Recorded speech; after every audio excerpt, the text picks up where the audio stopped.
Hi guys! Welcome back to my channel, and yes guys, part 3 na tayo ng ating Christmas vlog series, and I'm so excited to share to you guys kung anong gagawin natin for today.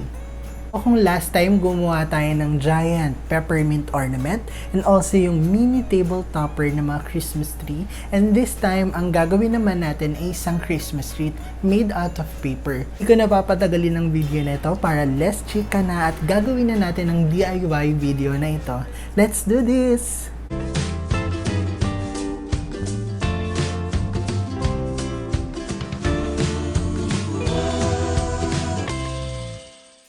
For this DIY video, ang gagamitin natin ay cardboard, recycled paper, gunting, cutter, maraming staple wire, stapler, and also ang tape.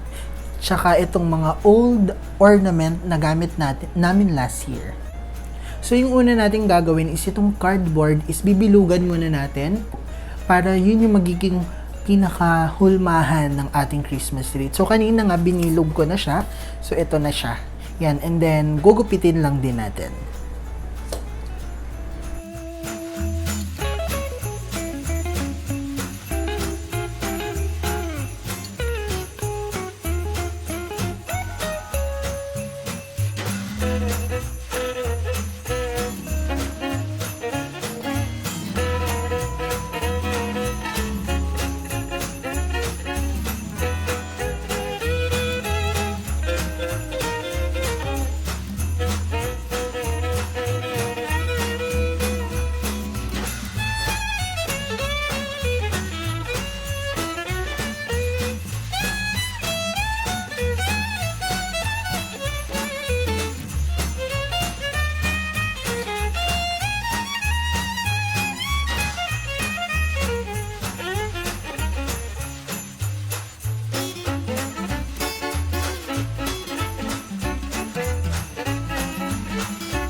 Ayan, pati yung gitna is aalisin natin.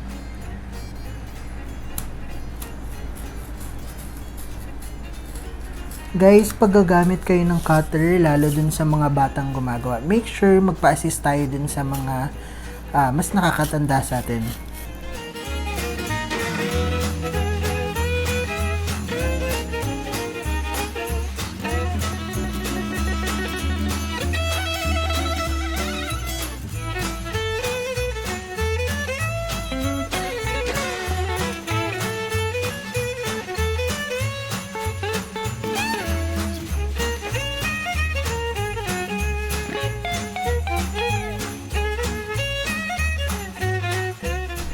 So yun, magka-cut ka lang ng square cut ng mga recycled paper. Make sure recycled para hindi na tayo magsasayang pa ng papel.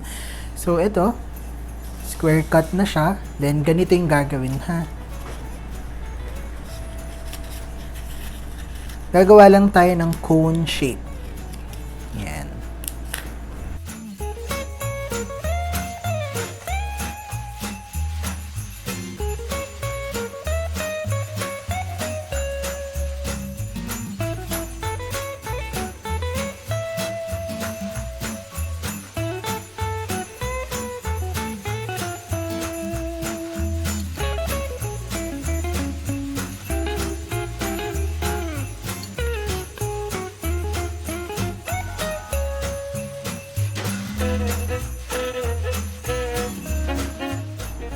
Nakagawa naman na tayo ng marami-raming mga petals. So, ilalagay na natin siya dito sa ginawa nating bilog para dito natin siya ilalagay.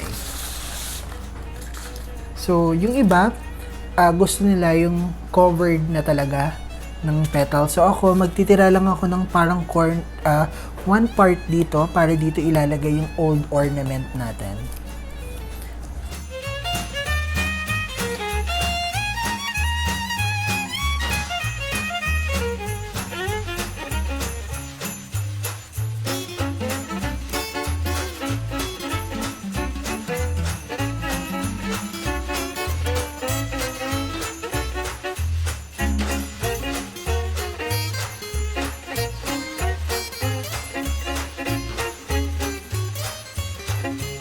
And so, ito na siya. So, nakulayan ko na rin and tuyo na siya. Ngayon, ang ilalagay naman natin is yung ornament dito sa gitna. So, kung meron kayo yung mga ribbon na lang or yung mga kahit anong old ornament na kung ano sa tingin yung babagay dito is yon, perfect na yon.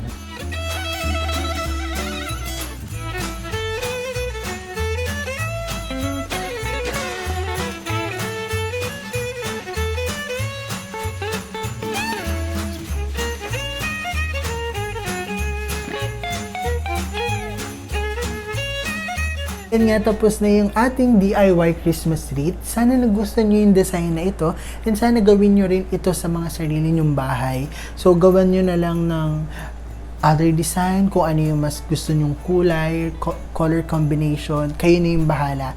So, samahan nyo ko guys, ilalagay na natin ito dun sa pinto namin.